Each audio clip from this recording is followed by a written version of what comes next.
I am out here today with my lovely daughter. This is Lady Katana. You want to say hi? Hi. What do we got here, Pumpkin? 6 morels. Awesome. This So one's it's obviously big. it's May. These things tend to pop up late April, early May, sometimes later May. Generally, when you start seeing the pheasant back mushrooms, that's when you're going to find these. I've been told that these things tend to grow around dead elm trees. Generally, people tend to find them in the shade, is another thing that I've heard.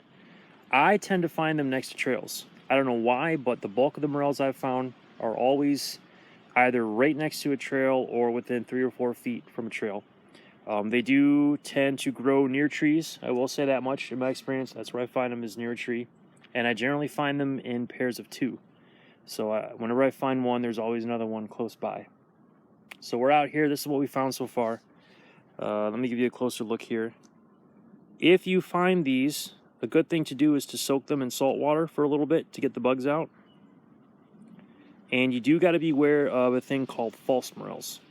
And I'll try to make a different video on that. I've been told they're deadly poisonous. I don't know. I do know that they are bad for you.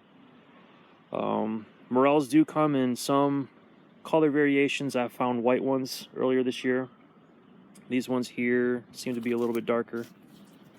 They have like a fleshy consistency, so that turns some people off from them, but the general consensus about these things is that they do taste pretty good. In some places you can sell them. 1 pound will go for about $20 to $30.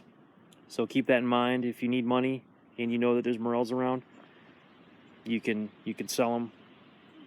You just got to find the right buyer. We're looking for a bunch more today. We have friends that like them, and my son likes them a lot, so we'll cook them up for them or give them to them. And we may actually try to sell some to a restaurant, or swap them out for a gift card or something. But if you are stranded and it's late April, early May, this is something to look for, and look for them everywhere. I've heard that they do grow around, like I said, the dead elm trees, and some people will say you got to find them in a shady area. I found them in all different kinds of places, along trails. So sometimes right out where it's sunny.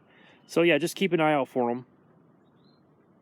And these are definitely a neat thing to look for, and they're worth finding. All right, as always, thank you very much for tuning in. Semper Fi, and God bless.